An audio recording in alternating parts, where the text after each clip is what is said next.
Hello there and welcome to the studio. My name is Matthew Palmer. Today on this watercolour workshop we're going to show you how to paint this beautiful scene with a windmill. Let's get started and take a look at the materials. Around about an A4 size sheet of watercolour, but any size works, to be honest. Got a 2B pencil here and this is going to go 1/3 up the page. 1, 2, 3. Just going to sketch in a very weak pencil line like so, and then we're going to do another one a little bit lower, but this time we're going to stagger the line. So as we come down, we're going to actually zigzag it a little bit like so, and from these zigzags we're going to raise up and go horizontally, so slightly up and then horizontally, and that will give us a nice base to work to. We're also sketching the actual windmill as well. We'll do that here. So let's work in inches. Let's go for a line that's 2.5 inches up the page. That is a good, simple vertical line. And then we're going to go for 3/4 inch either side of that line, and the bottom is going to be 1 inch either side of the line. And then that will help to give us the windmill perfect. We're going to use the pencil here, and hold your pencil quite loosely and actually sort of have a few goes at this, but practice sketching this little oval shape, and that oval shape will give us a perfect curve to generate the top of that. And then we can come down and connect these 2 points. Having the line of symmetry is actually quite important. So what that'll do is that'll give us a lovely, perfect, symmetrical building. We'll use an eraser or a rubber to remove that inner line. And there we have it. Now we'll slightly raise up from the top here. Up a little spot, that's probably 1/2 inch, and then we're going to come around the back and sketching the cap of the roof of the windmill. Now the rest of this can be generated quite easily with some cool little tricks. So one little thing that here is quite important on this particular workshop is some kind of a plastic card. That's the actual sketch. Materials wise, we've got here, I'm going to be using my Matthew Palmer natural paints, but you could equally use any combination of primary colours. Blue, that's natural blue, which is a good choice. You could use yellow light or cadmium yellow, and the red could be natural red or alizarin crimson, but I'm using my sort of ready-made paints, which really make the job nice and clean, fluid colours. Brushes wise, just a couple of brushes really, at least to start with. We've got the sort of standard brushes here. We've got a size 10 or a small Matthew Palmer Super Point. You can see why it's called Super Point, can't you? A beautiful tip, and a size 6 Super Point. Got some kitchen paper, little water, not necessarily a clean palette, that's up to you. And we're going to start painting very shortly. First of all, I just want to wet the entire page. Now I'm just sticking to a size 10 brush here, but equally I could use a larger brush. In fact, if you've got something like a size 20 brush, that would make sense, just to wet the page top to bottom. As I mentioned, this is not a huge size page. It doesn't have to be for this. It can be as big or small as you like really, but I always say wet your page at least twice, and that'll give us a good chance of painting a lovely sky. That was a big brush, a 20 brush, too big for really what I want, so I'm going to use a smaller brush here for doing the actual sky. Size 10 would be about right. Kitchen paper is just hanging around at the side, and just a nice easy going, maybe slightly stormy sky I think would work quite nice. Let's add a little bit of warmth. So here we've got a light skin tone, which is light and dark in the range. We've got that colour there. I'll pick that up on the brush, and yeah, it's like a peachy kind of colour straight through here. Don't be afraid to paint over the windmill. That's kind of part of what we want here. We'll also bring this into the canal or the stream or whatever we decide it's going to be. but more of a horizontal brush stroke for doing that. More of a horizontal line is where you want to be for that one. We'll clean the brush and we're going to go for some natural violet, which again, you can mix these colours from primary colours. I'll bring that through. Look how I'm crossing the brush over. Now if you wonder why I'm painting on an angle, I just find it a little bit easier to do that. We'll also bring this in the foreground of the water to lift the water up, because it's a reflection. It's like a mirror, if you was to think about it like that. Now, although we haven't painted in the windmill yet, we shall add a little hint of reflection. But before we do that, let's just bring in some clouds with some natural grey. You can mix the grey from your primary colours, 70% blue, about 10% red and about 20% yellow if you're using primary colours. But it's such a common colour to use that I find having the ready-made version makes perfect sense. And what we'll do here is just give it a little tickle on tissue and almost lay the brush horizontally, following the angle of whatever cloud you painted, to a bit of a diagonal, I suppose, rather than horizontal. And sort of twist the brush, rotate the brush, take it down to a point. See that cloud just comes in. We can bring this whizzing through the back of the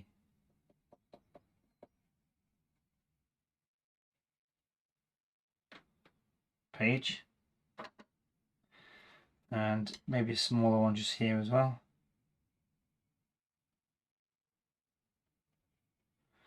As long as your paper's damp, and as long as you've got a thick grey that you can tap off the excess on, you're going to be alright with this.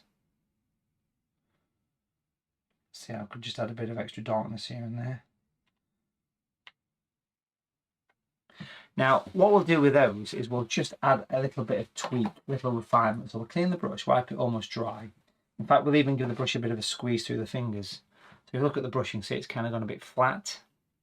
And that's quite good because it allows me to soften away any harsh lines on the bottom of the clouds here. Spread them in. Can you see how the brush has gone like a paddle shape? Where you can use that paddle shape to soften and blend the paint into the picture. And it makes for a lovely little sky. We mentioned adding a little hint of reflection. Well, I'm going to be using this colour, which is actually dark skin tone. So we used light skin tone prior. We're now onto dark. And we'll take that, because that's a good colour that you can use for like a red brick colour. On the tissue would be very useful, just to remove excess. Paper's probably a little bit damp here, starting to dry, but still damp enough that I can do the width of the windmill. Notice I'm holding the brush quite high up here and do horizontal lines. Dry brush, let that disappear down into the bottom. So that will reflect that, this mill, this pump house, whatever we decide it's going to be. We'll take the grey because I want to add a shadow side to this windmill as well. We might as well do that now. Fairly dry is the secret when it comes to doing this kind of thing. So on the tissue, you're probably going to have a darker side, probably on this side. It doesn't really matter because it's kind of, the sun's gone down here, but it needs a darker side. So horizontal lines coming across here would be quite sensible. Like that, and then we'll clean the brush, wipe it almost bone dry again through the fingers, just as we did before, and then we'll give it a bit of a feather. So already it's given us kind of the starting point of the reflection. Now I feel like I want some distant hills in this picture as well, so we're going to do that right now by using some natural grey. Ideally, the paper wants to be not bone dry, but dry enough. So we've got a natural grey, but the secret here to working on damp paper is to make sure that you don't have too much in the way of water. So pick your paint up, give it a tap on here. That will massively give you control over where the paint goes in. And sort of here we can do, you can see it's almost dry, not quite. We can pop some sort of distant hills in, which we can continue past here. This is just in grey. give it some character. And then back to the palette, we're going to take some natural green light. Again, there's two greens, light and dark. I'm using the light one. Quite easy to mix your own greens, yellows and blues. But these greens are meant to replicate nature. So there's the light green, again on the tissue there. This is going to go in and it's going to mix with the green. Doesn't matter if a bit of it goes into the windmill.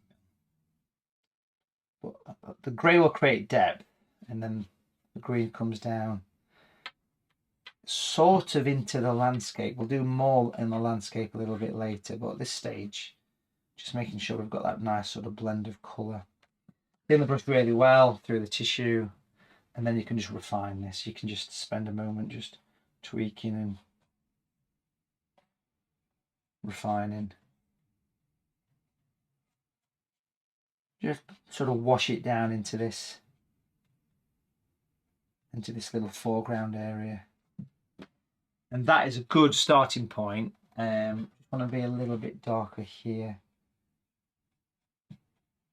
That's a good starting point. I just feel that needs now just a little hint of time to actually dry. While it is drying,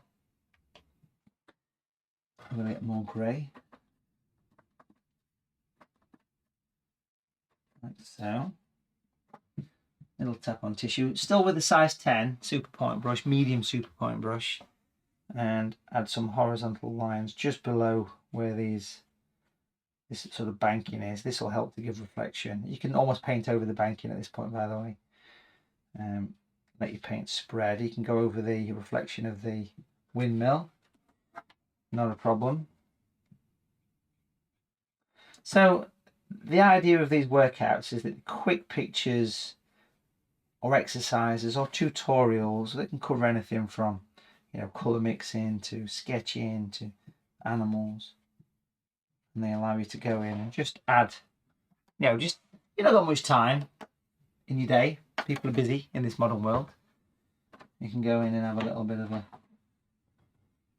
bath. Got some light green. Got a spare hour to kill, half an hour, whatever the lesson is. Put a bit of light green just to give us a little reflection of colour. It doesn't want much, but the great thing about watercolour is it's purely transparent.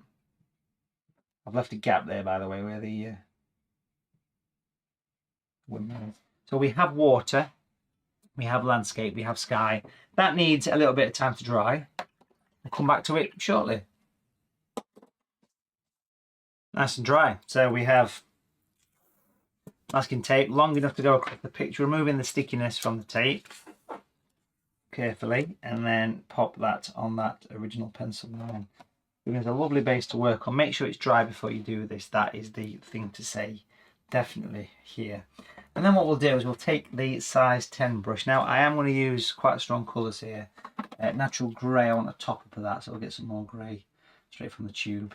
And we'll take that colour as a starting point. You can see it's quite a heavy colour. A little bit of water. Still happy with size 10. There's a brush. I want to use this and some of that dark skin tone here. So a fairly strong shadow colour. And we'll paint in the windmill first. We'll get this in a few stages. So coming straight down here. Don't be afraid of the dark at this point. You need strength in colour here to make this thing work. Straight down here. And what you do is you curve underneath the roof of the windmill all the way to the opposite side with a gradual curve, and then a little bit at the bottom as well. Then on the opposite side, come down just a smidge and a smidge at the bottom as well, again with a little bit of a curve. Now, natural grey is quite a soft colour, it's quite easy to work in. We're going to be using dark skin tone here. We can mix your own sort of red brick colour from yellow, red, and even a touch of blue would work quite nice there. But that's the skin tone. Straight in, much thinner with this colour. Literally get your paint blending in quite nicely. You need to go right up into that grey here for this windmill. Keep picking up more colour. One thing you don't want to see is a hard line where the grey meets the warmer colour. So you want your colours to mix and blend. Rotating the board always works well for this kind of thing. Straight down. And we'll just get the water in like so.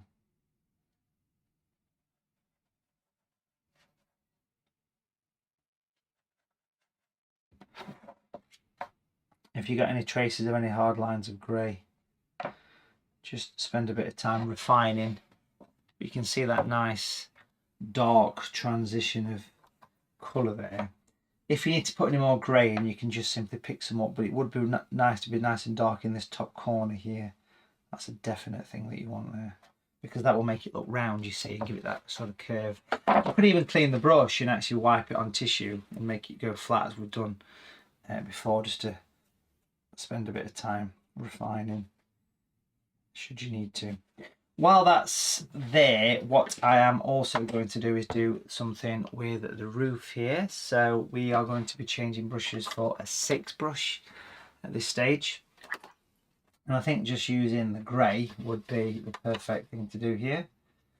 These tend to be lighter in colour, often white actually, but obviously we've got a bit of an evening sky, so kind of silhouetted with the number 6 brush, Super Point. So we're going to go in and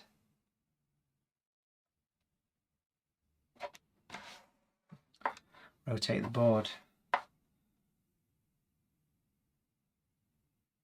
all the way around, but make it wider on that side because that's the darker side. Clean brush, a couple of taps on your kitchen paper or paper towel, and then just use water to spread the colour.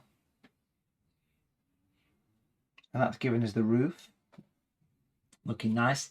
You often get little bits of detail and things, so I'm using this number 6 brush, but you might want to be using something like a rigger brush. It would be useful to have a rigger brush for this project, this workout, or even a Matthew Palmer branching detail brush. We'll pop that to one side. But if you've got a Super Point brush, they are quite pointy, hence the name, and you can hold this thing like a pen and use it literally with a super amount of detail. That's what they are all about, really. So a few little bits of interest would be quite nice here. So pop some little bits of things that just kind of go around. We'll pop a little bit of a, do your research in windmills if you like. These are more sort of pump houses, these, if I'm thinking of, you know, sort of by the canals, maybe by the rivers, but it's basically the same thing really. And we can add a little bit of a sort of circular shape at the top there.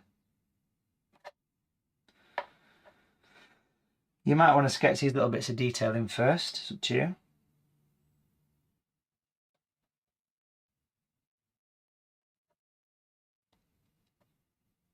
I'm going to get a bit of water on there. So I've just picked up a little bit of water on the brush.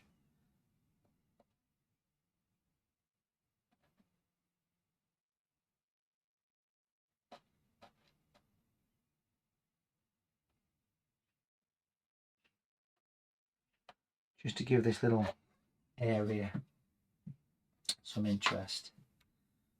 Very simple, just using natural grey. I will add a little bit more to this.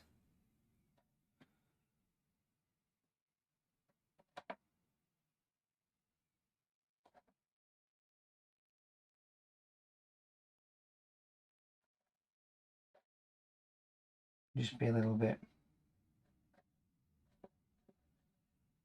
careful about what we do here.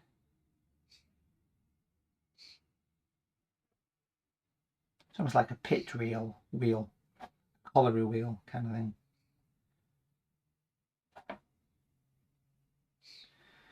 And you paint little L shapes, just coming around. Just picked a bit of water on the brush. Soften those in. We shall be going more detailed before we actually finish the project. But at this stage, I'm just using quite a strong grey and a pointy brush.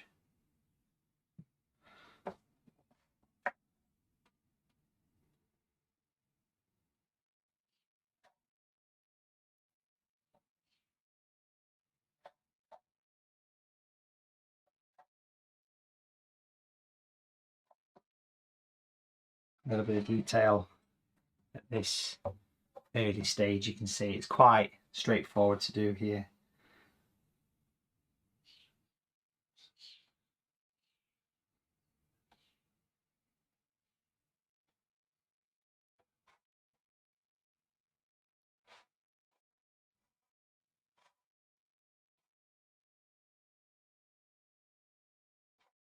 As much detail as you like, even some little windows, maybe a little bit of a impression of a doorway. Just do half, like a walking cane, bit of water just to soften it all in.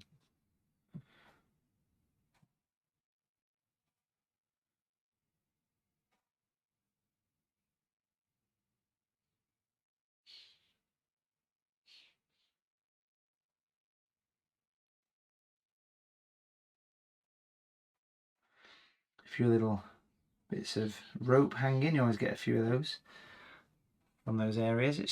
It starts to come together quite nicely at this point. By the time you've added a bit of fiddle and faff to it. I'm just going to rotate the board a touch here. Beautiful point on this. I'm just going to go in and add some of the wooden detail that you'd expect to see on these windmills.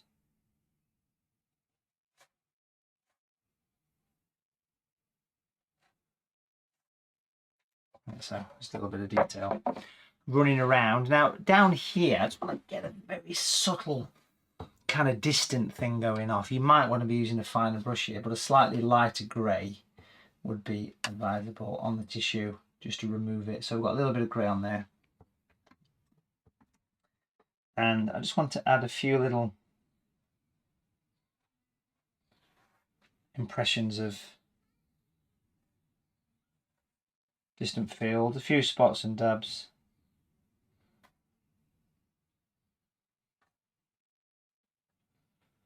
Around here.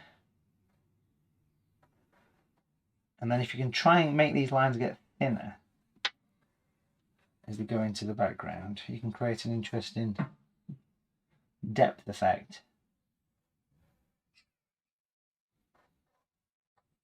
with the occasional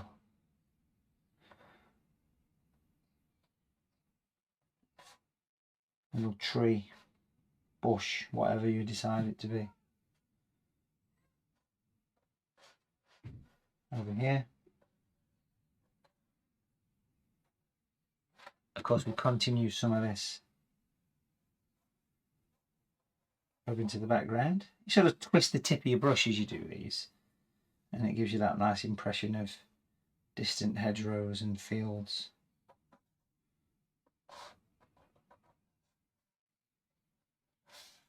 Which is quite nice. Now, if you've got like a tree and texture brush, that would work quite well. So I've got this small Matthew Palmer tree and texture brush here, which has got that lovely sort of speckly tip to it.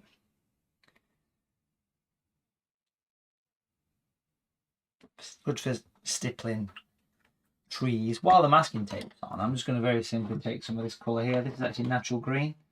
So there's two greens in the range, Matthew Palmer greens. This one is just called natural green. It is the darker one of the greens. And it's really quite good for stippling in trees. If you've got a tree brush, just a little bit of a tap on there, because remember, we've put kitchen paper, we've put a line of masking tape here, but paint can seep. Now, a good tip here to prevent going over the top of the windmill is to get a scrap piece of paper. I've got a little piece here. Pop that up the side. We don't want to go over that necessarily if we can help it. And we'll do this little corner first so we can stipple quite happily some bushes and even go a little bit taller. Look.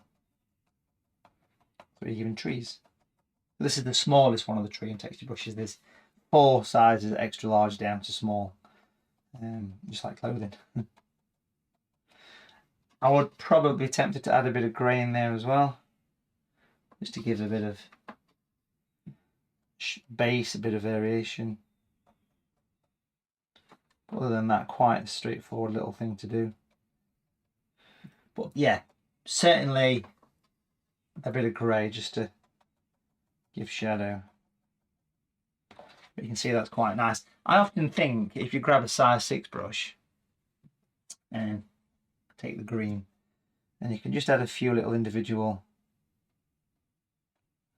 taps of individual, if not many. And the reason I do this because I just think it just adds a little bit extra, not realism, but more of a watercolour feel. And again, at the same time, you can just make sure that you are quite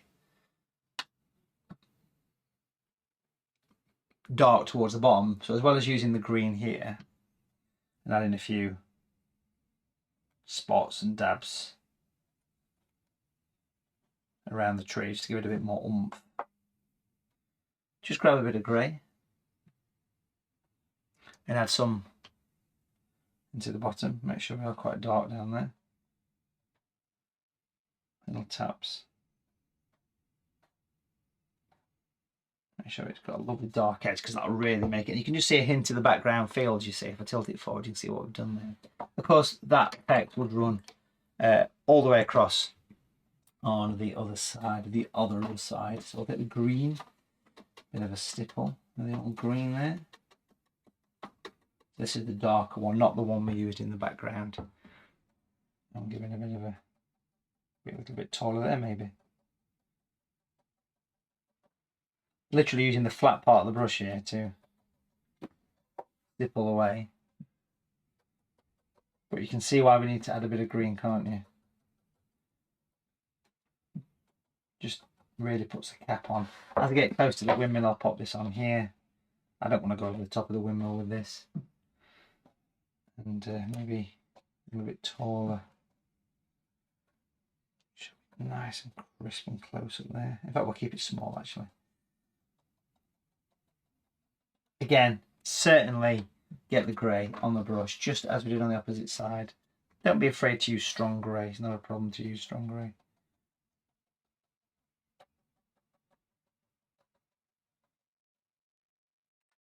There you go, you got that nice line. Again, refinement is good. So we're going to take the green, as we did before, and add a few little spots and dots around those trees. Just to slightly tweak and fiddle with the brush. And should you feel the need to add any more grey, just grab some grey and make sure we're nice and dark, especially in these corners. But in theory, at this point, we can take off the masking tape. You need to be very careful with that. And a good tip here is to use a heat gun or a hairdryer to remove the tape. And that should give quite a clean edge. Look at the back of the tape, look for white bits, do it so carefully. Use heat up the back of this, being careful with a heat gun, and that will give you a nice clean edge. Beautiful. Obviously we're going to put the sails on this and the banking, but so far a lovely little workout. So on to the sails then, one of my favourite bits in the bit I know I've been looking forward to on this workout. We need... So onto the sails, which is one of the best bits of this watercolour workout. We basically need some strong grey here. So I've got this strong natural grey, and I want to make sure it is quite strong and mix it into the palette. So I'll bring it really close into the camera so you can see it. Look how thick and juicy that colour actually is. Just the dampness that's in the brush is enough. And with the long edge of a plastic card, that's perfect for doing the sails. Probably a bit too long, so I want to say 3/4, paint this thick paint 3/4 along. Now it's not going to do a perfect line, it's going to be a bit broken up in places, but that's okay, and hopefully you can see that it's only 3/4 of the way along. We'll place that in the middle or just off center, and we'll literally press it down like so. Now let go. Now you can see it's given quite a clean line. I'm just going to pop something under the top so the studio lights don't reflect off the wet paint. And then use that logic again. So put the line across here. Do the same again. Make sure the paint is thick, otherwise it will blob. Have a practice, that's my advice to you here. We'll go for the next one, which is going to be here. Nice. It doesn't matter that it's missed a bit because You can patch it in quite easily. Same here, whizzing along the old edge. And again, just gonna go at a right angle. Such an addictive and clever way to do it. Now obviously there's more to the sails than just this, but this is a good starting point. But certainly one I recommend you practice. Beautiful. Now that's ready for the slats that hold the sails together. Personally, I'd want to use something like a branching detail brush or rigger brush for this, because that'll give me a lovely crisp detail to work with. So again, that exact same grey on the brush, that nice strong grey, would be ideal for this. And we're going to do these lines fairly well spaced, quite strong.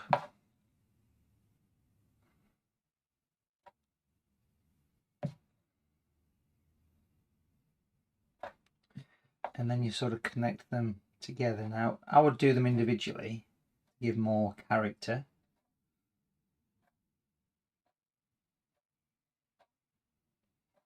And every so often just do like a double line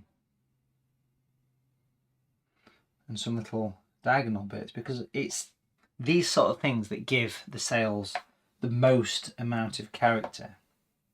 They don't always have to be a complete solid.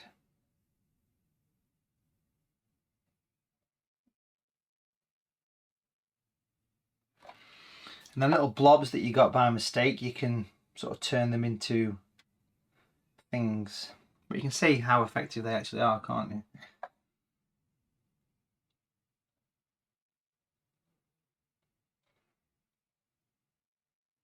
Like so. Continuing with each one.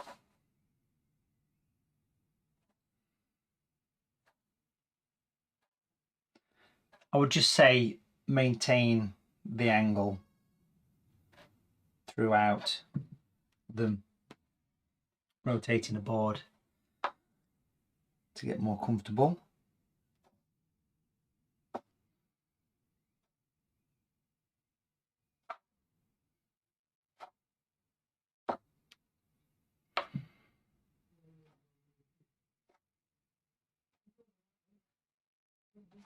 And then every so often, like a double one as mentioned before, maybe even some diagonals.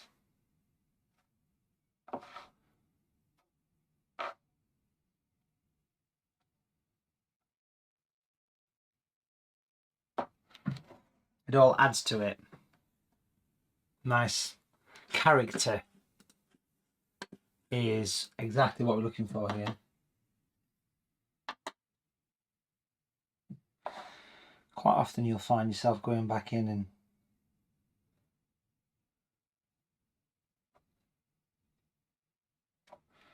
adding a bit more detail.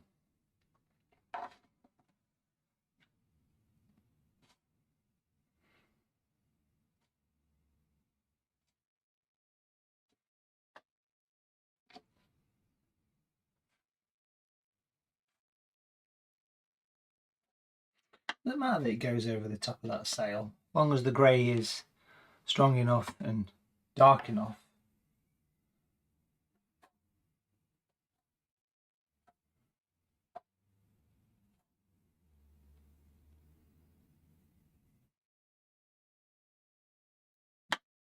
It'll work fine.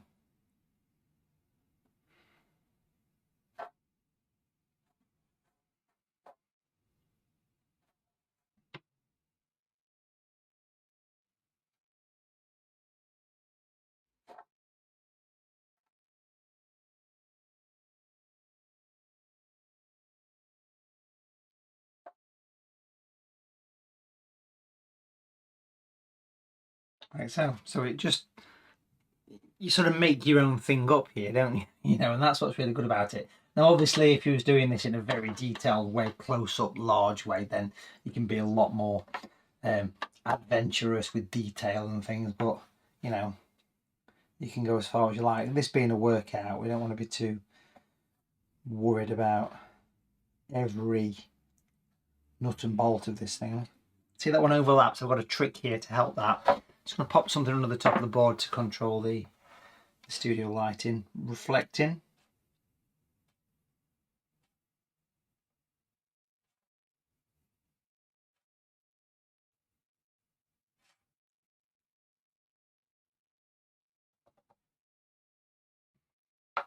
It's those little bits of detail that make these silhouettes work really well. And of course you can use that same brush to add little bits of detail, even just a few little impressions of some little bits of stonework.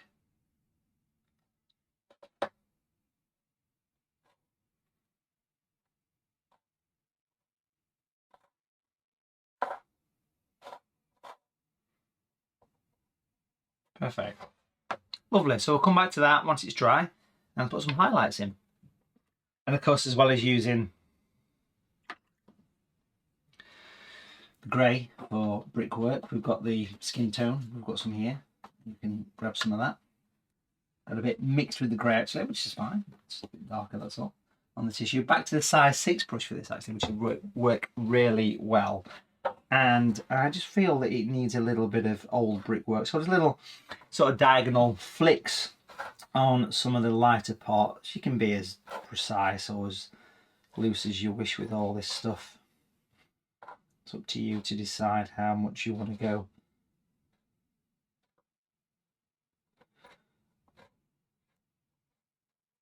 It just gives a bit of character. At the same time, you could dry the brush off and give the brush a bit of a spike. See a little spiky bristle. And you could actually put some little rings around almost, I suppose. You'd probably struggle to see those because they are quite subtle, but they are there. And they are quite nice things to add to the old picture. Beautiful. So we've got this thing taking shape. What I'm going to do now is I'm going to pop this line here, this piece of card, and I want to grab some of the grey. Not quite as thick as the one we just used on the building, on the tissue. That's always good. Always tap off the excess on tissue, and that way you can be in a bit more control and do a little horizontal.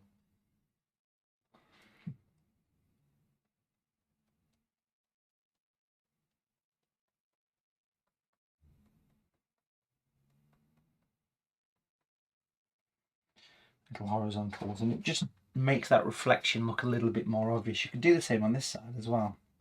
Probably going to rotate the board here actually, just to get more comfortable at the old angle there. Just do little horizontal lines again. Don't forget to tap off the excess on the tissue.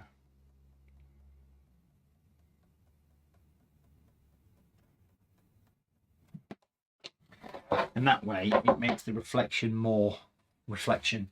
The dark green would be good as well to reflect. So if we take some of that, it's worth saying, by the way, if your watercolour paint dries like it is doing here, it's quite warm today in the studio, so just add water, a little bit of a tap on there. It's good. And then back to this horizontal lines, just to pick out a little bit more in the way of reflections for some of these trees.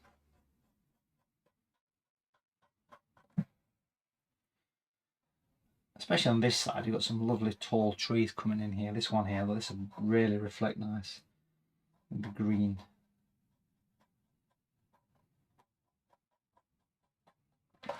So it just helps to sort of bring it all into play. Because we've painted these sails in really dark, I want to go a bit darker with the windmill itself. So again, you saw me do the old tap on the old tissue, so a little bit of darkness coming up here, a few little hints of darkness here and there. A few little dry lines. Just gives added character to your painting. Across there. That's looking really good. Happy with that. We are starting to think a little bit about adding some detail. So I'm going to come back to the fine brush here with a strong grey. This is the branch and detail brush. And we're going to go and just add a bit of added shadow. And just any final bits that you want to add to your sails as well would be quite nice at this point. It's looking okay. Even some of the old bearded chuffs in the sky. A couple of birds just fluttering around. Nice. Happy with how that is shaped up. Now let's bring in some white paint at this point.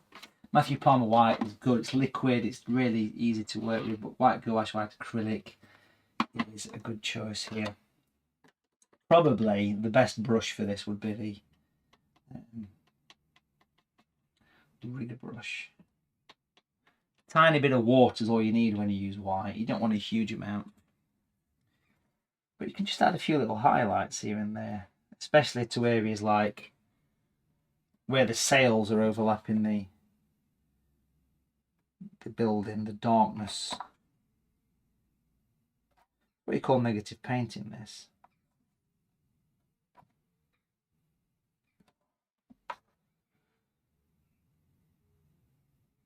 Light and dark working together as a team.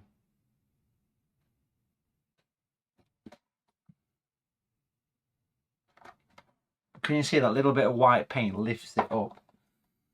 Giving a little bit in the centre there just to represent a bit of a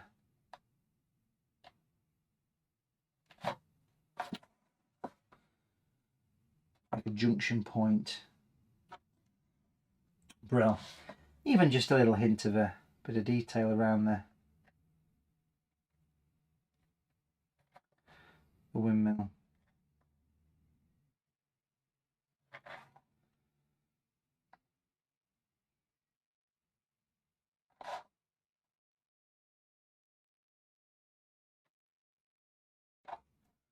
Just every so often a little subtle white highlight adds a nice bit of added clarity.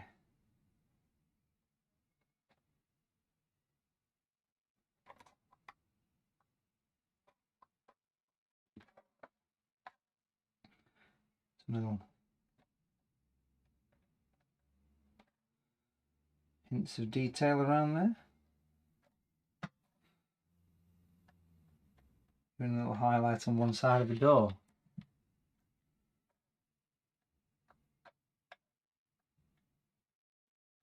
Perfect. That to me is complete. Just want to paint in the banking next then. And the banking is going to be quite interesting because I'm going to use a plastic card again for that. Probably just using a size 10 brush here would be absolutely ideal. We're going to be using grey. We've got the grey, we've got the green as well. So we want the dark green here, which we have there. We have the grey, and we also have the plastic card on standby. We shall be starting off with the grey for this. And I want to rotate the board. Dark edge. I'd expect to see a dark edge here where the water meets the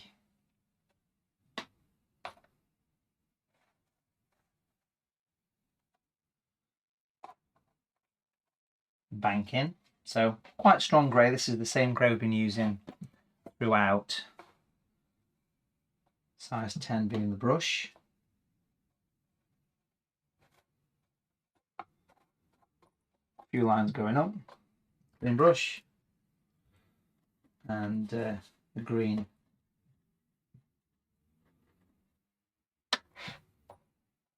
To merge out from.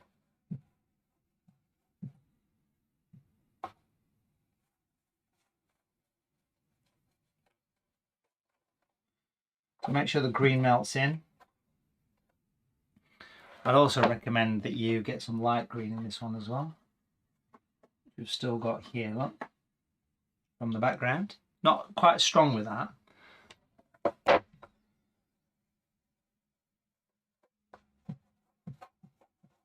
But it's important that you blend the colours together here so the grey blends in with the green.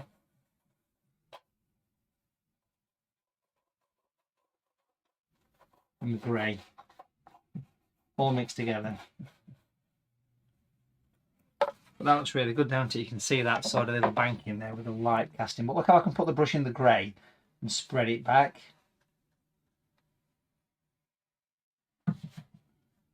Taking it all the way up.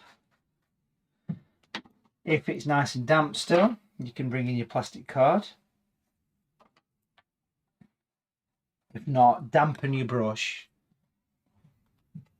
and have a go with the corner. Up and over. Literally up from the edge and then horizontally. So diagonal to horizontal. And you can get that sort of nice banking effect. We can change direction on that side if we wish. One to practice, I always say to people. Definitely want to practice. But look how nice that is. It works instantly. You can refine that edge with the grey. Excuse me, using the size 6 brush to make sure you are nice and dark where you want to be dark.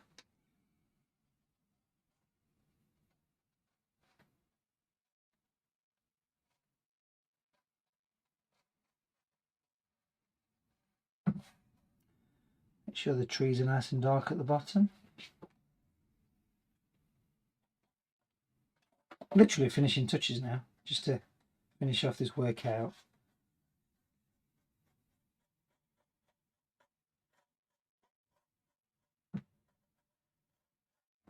I always think as well with the grey, now you put the banking on, excuse me, voices have gone a bit dry, just put a few horizontal lines into the water, literally keeping the lines nice and straight.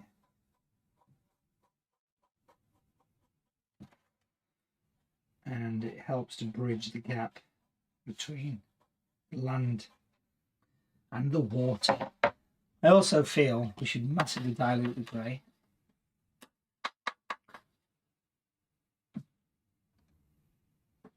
Tap off the Majoratone tissue. Just add a few horizontal lines here and there to the water area where there's not much happening. These blue areas, violet areas. Got the signature on. I hope you enjoyed this watercolour workout. So there we have a finished watercolour painting. Thank you for watching, and I will see you soon. Take care.